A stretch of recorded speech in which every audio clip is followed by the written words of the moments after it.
In today's episode, I'm joined with Jason, and we'll be unraveling the public nature of current cryptocurrencies and the revolutionary impact of private coins. We'll delve into how privacy in digital currency can be a game changer, challenging the traditional government-backed currencies and Federal Reserve System.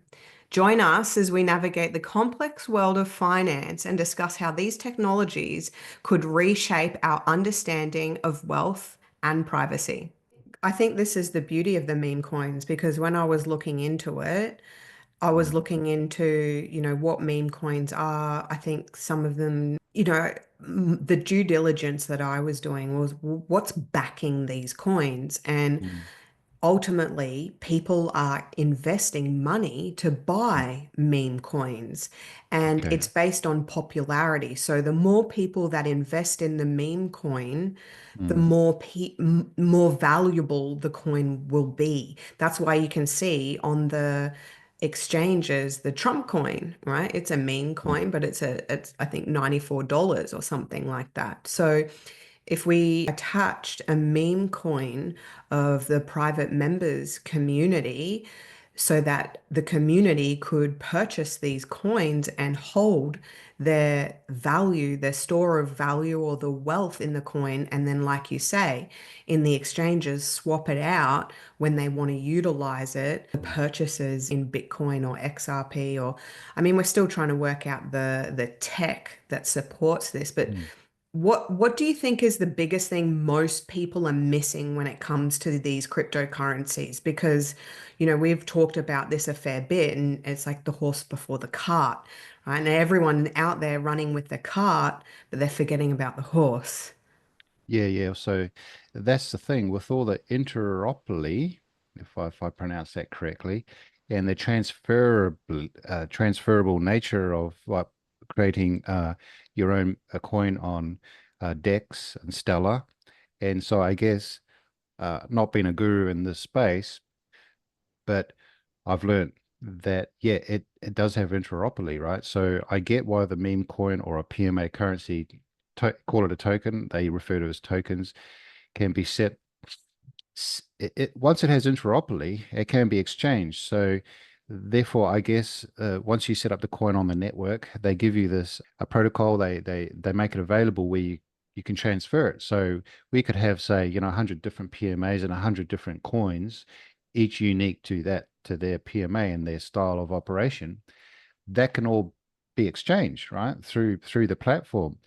And I'm no guru, but it seems to be like this could be set up easily. There's even YouTube videos going back 3 years to a guy who just says, I don't have to have any technical know-how, just understanding of the network and what I'm doing. And he doesn't have to be a programmer. And so there's these software or systems allow you to set this interoperability up where each PMA can still exchange and very quickly with if it's XLM, I know it's 3 to 5 seconds for a payment transfer. So yeah, it could be adopted or created by the PMA with pretty much So with what do you think would be the difference between having a meme coin normally, like as like in the public, and then having a meme coin that would be attached to the PMA? Or let's just, the free Mm. trade economy, the private members union, and the private Yeah. members coin. Well, I think what I would do is I would set up a if I had a PMA, the trust board could either establish its own meme coin or currency to be traded or used within the PMA. And interestingly, if you go into England, there's 300 unique LETS systems, right? And these systems, LETS stands for, Local exchange trading system. so the local exchange trading system was around, and they were typically based on bartering. So bartering. So the inherent problem with these little communities was that they're a closed community, much like a PMA, member based. They're usually private. They had their own autonomy. Without saying PMA, they were basically a LETS system before PMAs became popular. They're going back, even over 100 years. And even in the 1930s and the Great Depression, these local community exchange systems, one started off in New York to try and tackle the mounting rubbish, and they just started a business based off these models. And so what they were missing is an easy to use defined currency at the time. Now, with blockchain and Bitcoin, we've solved that mystery. Now you can Mhm. have, open ledger systems on blockchains. You can transfer money electronic, phone to phone, similar to the peer to peer or person to person. And we can evolve that now into PMA to PMA. And we can have a closed network coin. We can still be open ledger to the members so they can see all the transactions. They can go online anytime and see the history, make sure it's all up and up. Because There's that's no the one. beauty of it, right? The ledger, it can't be Mm. changed or altered. Yeah, yeah. And this is what blockchain has fixed for the original communities, right? So it's amazing if you've got a co-op or any kind of micro-payment system where you're focused on little tiny payments all the time. It's perfect for that. And if you need to pay rent and you need Aussie dollars for something, some painful payment out there in so-called public, well, you can transfer it. It's and the interoperability is there, what we call currency conversion. So we need to be able to have a PMA coins or currencies that trade within the community between the members, but they're transferable, right? And you can transfer it to, whether it's an exchange or whatever you're using. So I think XLM has identified to be used as cash. So when the internet is down and all you have is a phone and your phone's got power, but there's no actual internet, you can still, I'm no guru in this space, but I believe and I'm told that you can still trade, like it's cash. So XLM is supposed to be like to replace cash. It's not, bank. I think XRP is for banks and there's larger amounts for treasury. I don't know what system they're using there, maybe bricks. But if we had our own, if a PMA had its own currency in XLM, then the interoperability is there. And then so all we need to do is revise the LET system and bring it into PMA where Mhm. it's in line with international law, tick. And then the second one is the currency to be used, tick, XLM. And then three, can this all be transferred around the world at lightning speed, phone to phone without a central exchange? If you can tick that box, well, I don't see any challenges here. I And if really you, see this as a beautiful way of achieving, I guess, financial sovereignty at a whole different level because now it's gone beyond, just setting the jurisdiction. It's now you get to choose which currency you want to trade with. And this is what free trade is. You're yeah, choosing your jurisdiction or you're setting your jurisdiction, then you're choosing your currency, and then you're choosing how to trade, whether that's with crypto, whether that's with fiat, whether it's USD, whether it's gold, silver, or buttons. I think you become your own bank. So you're mm, managing your mm, assets mm. yourself and you're creating your forms of exchange. And I don't think it gets more sovereign than that. Well, if the PMA is only one moment away or one declaration of independence away from full autonomy, then that's how it gets out of the Banking Act and the local acts. And then the next question would be, well, if you're using Aussie dollars, their currency, then you have to come under their contracted laws, their acts. But if you're using XLM, so if a PMA is autonomous and it elects or chooses or creates its own currency, then the ATO and the previous administration has no right or reserve or recourse because you're using a currency, an alternative currency. This is why it's called altcoin, right? So the alternative currency, the ATO, I know early on, deemed these to be assets. They didn't want to deem them or give the opinion out public that they were competing currencies because they don't want competition. They want you to pay AUD tax dollars to the government, and they want you to trade in their AUD. This is the binder. This is the secret ingredient that keeps everybody bound to the state or contracted through the use of money, believe it or not. Mm. So it really is a jurisdictional change up or switch or flip when you start using an alternative currency. You no longer are bound under a lot of the banking acts or their rules. So if the ATO says, oh, you're holding an asset, you've got to pay capital gains tax on this, because you sold XLM for a profit, whatever. What they're saying is, although we don't have control over the currency because it's alternative and it's different and it's new and it's not created by us, what we're saying or asserting is control over you, the person, because you're holding the asset. It's all about you now, not the currency. So the problem, there's no real problem with this, but the only problem is that apart from you being controlled like a slave and forced to come back into a competitive market, what they're saying is we're exercising ownership, direction, and control over any sale or transactions you make, even though we did not create.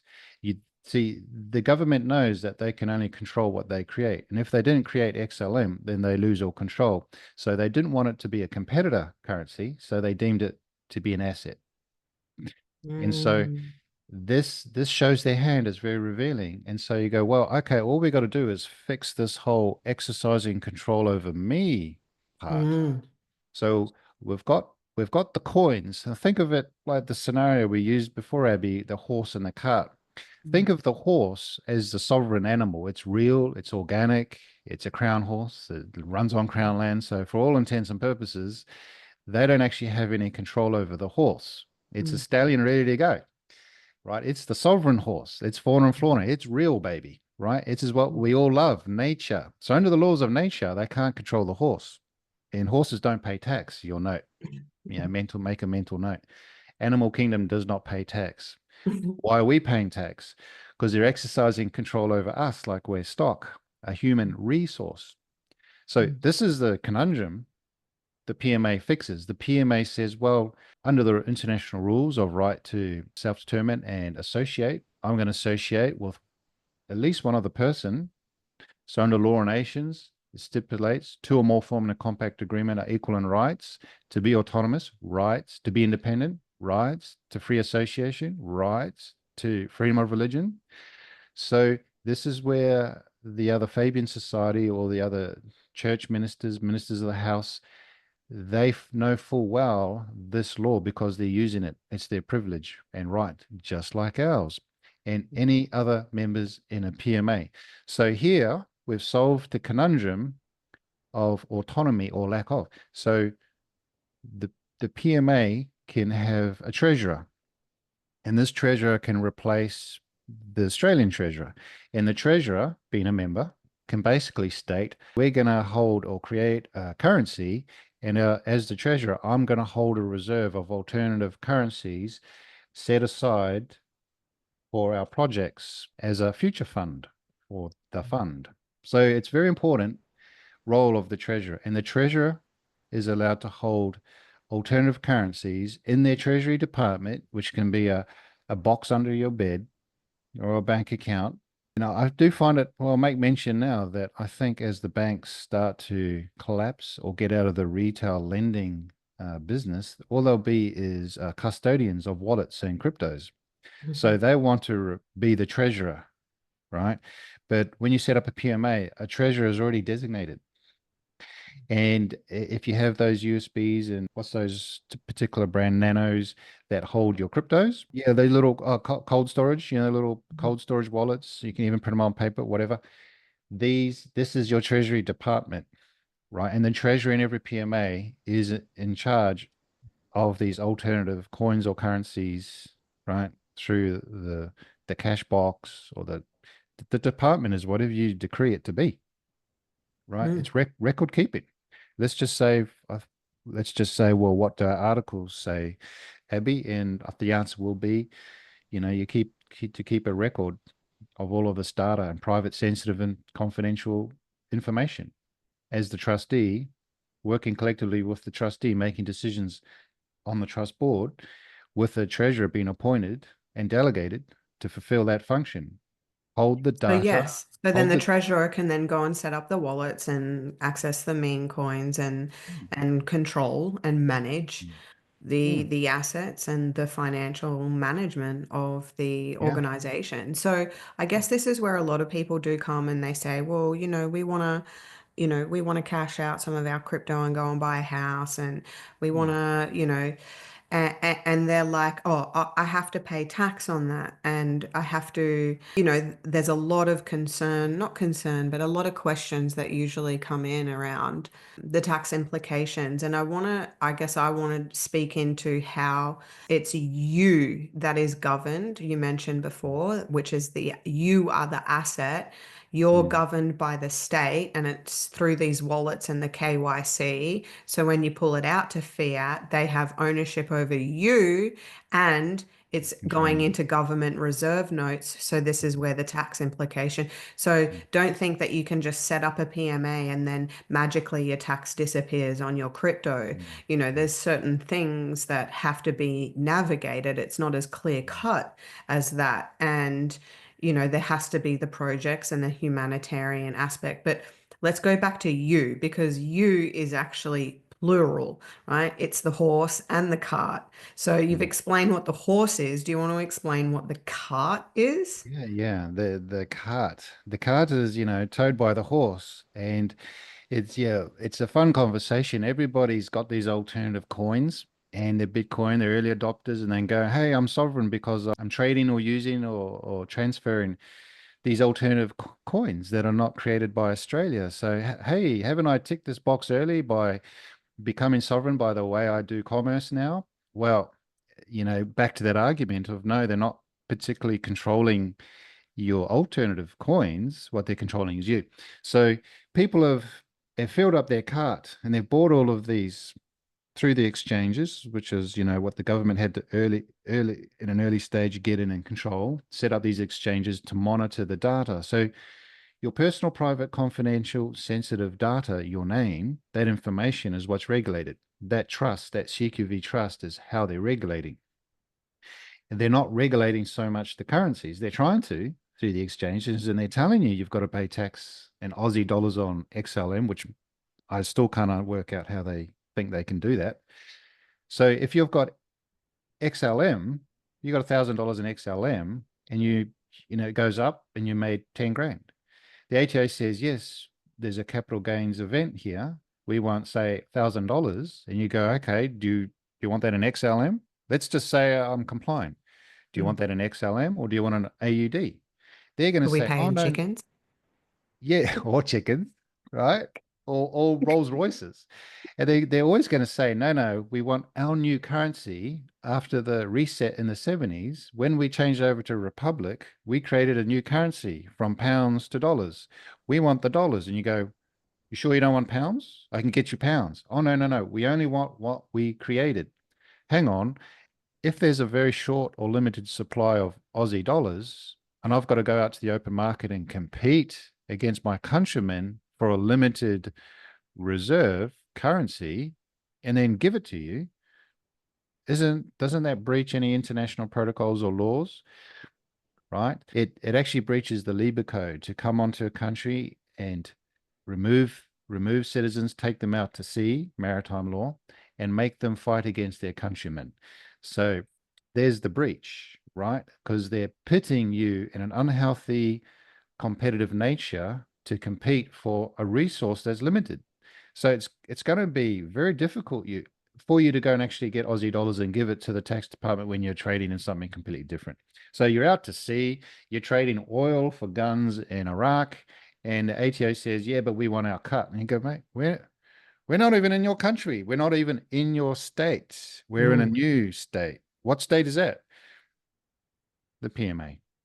Mm. So you see how it resolves. So getting back, yeah, uniquely to everyone's putting the cart before the horse, Abby. Everyone's getting all the cryptos going, yay, now I'm sovereign, Mm, I'm mm, decentralized. Now I mm, can build my legacy. Now this is mm, and it's great because I can see the mentality behind it, and I'm fully supportive of it. This has been something we've been looking at for a number of years, but not had the time or space in mm, recent times to actually dive into it. But now it's like, well, let's just educate people on, mm, yeah, do that, but there's an element here of governance over your mm. assets, Yep. Yep. and moving beyond that into the self-governance and the asset protection should Mm. be a primary focus for all Australians. Yeah, and setting up your own treasury department, effectively setting up your own state and then state departments to manage and handle and transfer, convey, sell, hold. It's in the articles, right? To hold, sell, convey, you have autonomy as the trustee on your board. So it really is. This is us putting the horse before the cart and lining up our ducks correctly and helping others understand just the process. It's simple once you see it, but if you've never looked at it, or it's never been presented to you, it's you're going to struggle in trying to manage, hold, or custody these wallets because at the end of the day, you're pulled by the government saying, "Hey, And this hey." is what a free state is, right? Moving into a free state, moving into a free market, moving into free trade, moving Mm, into the autonomy on how we want mm, to trade with one another and how we want to manage our affairs and how we want to hold our assets and, mm, all of these things. And I think, yeah, it's just becoming more and more prevalent now mm, that people want that autonomy. They don't want mm, to be told what to do. mm, And, you and I have seen what happens when you are naughty mm. little Australian citizen. Yeah, they try to tax you. It's quite Right. ineffective for to us, and it's a weak position for them because we're not into, acquiring property or taking custody of massive amounts of AUD, right? We swap it out for silver or get into the crypto. We understand the flaws because we've come up with the fix and the remedy ourselves, and we can go, well, we can't really be touched if we put, things in trusts and have boards and trustees to manage it and treasurers to handle the altcoins. This is a perfect segue into a credit union. What is a credit union? And we don't need a license for, say, if the credit is XLM and any alternative or stable coins, for example, let's say it's 20 and we can convert them ourselves through the phone. So we become the currency converters. The phone is a remit or the peer-to-peer network. And the wallet is the private bank, and you, the user or operator, are the private banker. This is how legislation is already set up. So it's what they're trying to do is they're trying to custody or control all the transactions, get ahead of crypto, and attach this to your name, to your account, to your data. So CBDC merging with your data, right? Now think, how would a PMA fix any of these problems? So the Secretary of State is the secretary of the PMA. Typically, secretary comes from holder of secrets, right? Secretary, secret holder. So the secret holder, the secretary, has a list of members, and each member has data which is protected in the network. And so a member comes along with the phone and go, "Hey, I want to trade within the community, the PMA community. Can you assure me that my data, sensitive data, is protected through these transactions and commerce?" The secretary go, "Of course, I'm a keeper of the secrets. Your data is safe with us." Not only that, is it's built into its pledge and it has NDAs, and part of the membership is to limit and control the data in and out because it's sensitive.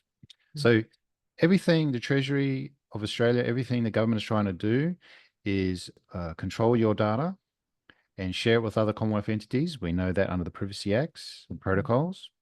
So they believe they custody not of your coin so much, but custody of your sensitive data.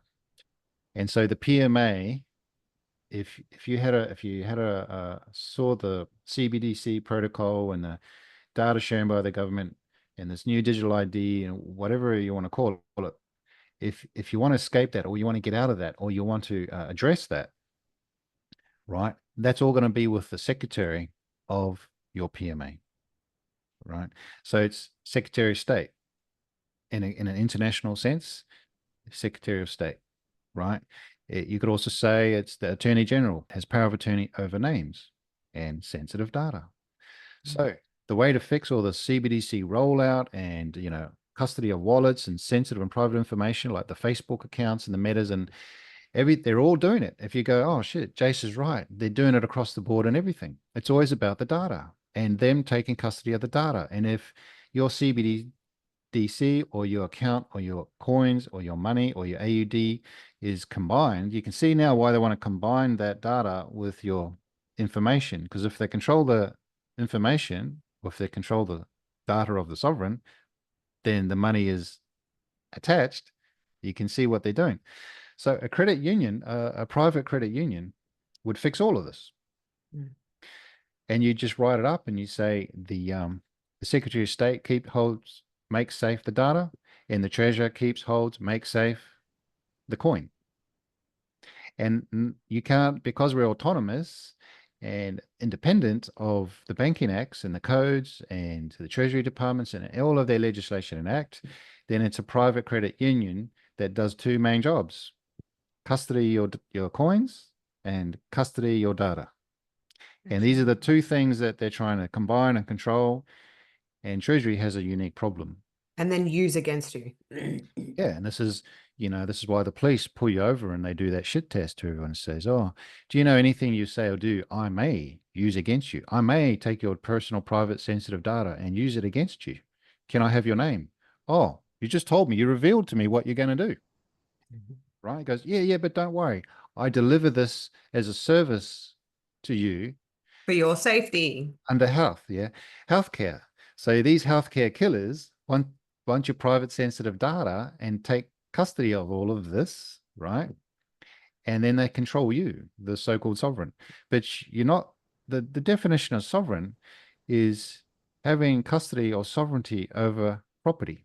So if all your property is administrated by the state, you have absolutely zero sovereignty, because Mm. the whole definition of sovereignty is to exercise full and complete control over that what you own, your property. And this is the trust board. So everybody sitting on the trust board, let's say there's three professionals, must understand this relationship and not allow it to be construed by the state or government. So custody of all things, and your estate is property. Your name is property. It's private sensitive information, and the information is property. So the And trustee is in that's control of property. It's all very simple. It's very easy for a secretary, a treasurer, and a chairperson or trustee to manage once they see the relationship and go, "Well, Jace, this is easy. Let's just keep this all tight. Everything in the PMA." And you go, "Cool. Don't share it. It's not, you don't need to share it, right? Mhm. Because it's sensitive to you. It's your information. Mhm. You're the owner of that, what you hold dear to you, the custody, the property, the data, the information. It's all personal information, right? This is why the Privacy Act was set up, to protect everybody from government, and no one's effectively using the Privacy Act correctly. It's a basic function of the trust board to protect all of the data, all of the property under their control. It's really that simple. Mhm. Yeah, and if you think of government just trying to control everything that you could just be controlling through the general rules of equity, then it's really quite a shift to get into PMA. So, you know, if we talk about how we'd set up a credit union, I think we see, already set one up, didn't we, Jace? yeah, yeah. Let's talk about our union. So if we've got a union and people can come and do, PMAs can join naturally, they're all invited to join for free. Is that right? Hmm. They can come in and they can share their wares or their, business opportunities, or sell their product. So if two PMAs come in and they join it and they look at the notice board and go, "Oh, look, there's a PMA down in Tasmania selling honey. I really love, Tasmania, being there. The honey's amazing. I really trust this PMA." Right? Ooh, nearly slipped up. I want to do business with them. I want to, tie in, and then you go onto our union, and you'll see that XLM XRP is promoted with all the other stable coins. Hey, when you do business privately and you enter into this trade agreement, why don't you elect the XLM as your currency to trade with them, right? And all our union is a meet and greet, but it could absolutely phase in an instant into a full-blown credit union, Hmm. because it's basically to embrace free trade. And you just choose the currency you want to trade, and somebody goes, "Oh, okay, yeah, I've got some XLM. Boom, let's do the deal." Free trade agreements, tax free, right? in a union that protects the rights for other PMAs to trade, right, through contract. So you have a free trade agreement, that's the contract for free trade, and you elect the currency. And then when you elect the currency, you do the transaction. And in no way have you used anything Australian. There's no state, there's no administrators, there's no currency you've used, there's no government unions to protect your agreements for this trade. You just don't require it. You don't need it. You don't need it at all. And when people understand how basic that is and go, oh, heck, this does solve all of the little conundrums we had. Let's Mhm. put the horse before the cart and get the wheels turning. The horse being you, the living crown, and the horse being the jurisdiction in which you're being Yeah. governed. Horses are like sacred creatures, right? They're protected fauna and flora, just like the indigenous to this land, right? Under natural law, they're protected fauna and flora, and they're in a state of being, a natural state of being as fauna and flora, the horse. So maritime law, the law that the government here have elected to use, being maritime, is not natural law. It's not international law. It's not the law of PMAs. It's a different set of laws. So when we change up the law form and claim that we're all collectively one, connected to spirit, and we're all bound to each other in spirit, and because we're sentient beings, and we're like stallions or horses, and we're all running around with our own carts. The phone is your cart, the wallet is the remit device, and the coin is sits in there, and you got this phone in your on your body, and under natural law, you've entered into a new law of nature, you've entered into a new state of being, right? It's a new state. So effectively, you've created a new state of being, human being, and then the human being is doing and transferring XLM to somebody else in a free trade agreement. This is no maritime involved. No Mm. maritime involved. Yeah, well, it's exciting times and it's been a bit of a journey and a wild ride, but I Mm. think the future developments for us in the private space and the PMA space is anything but dull. We're at the tip of the spear. And hey, it's a pointy tip. We get that, but we're the first to go through, right? Do we sound like the Mm, first or the last?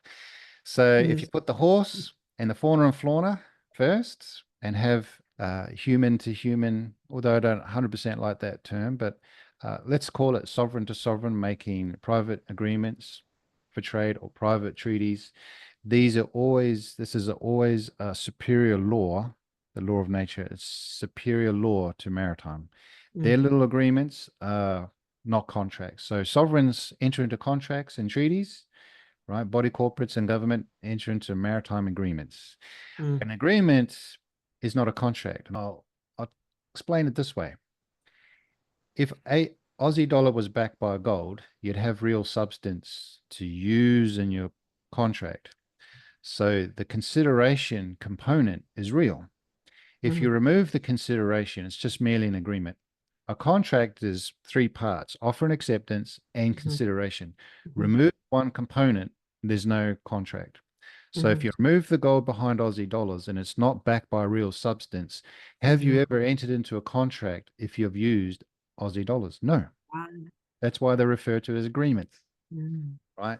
So free trade agreement, we're going to go into free trade contracts, sovereign to sovereign, with private mm, partnership, private treaties as an autonomous, independent horse, right?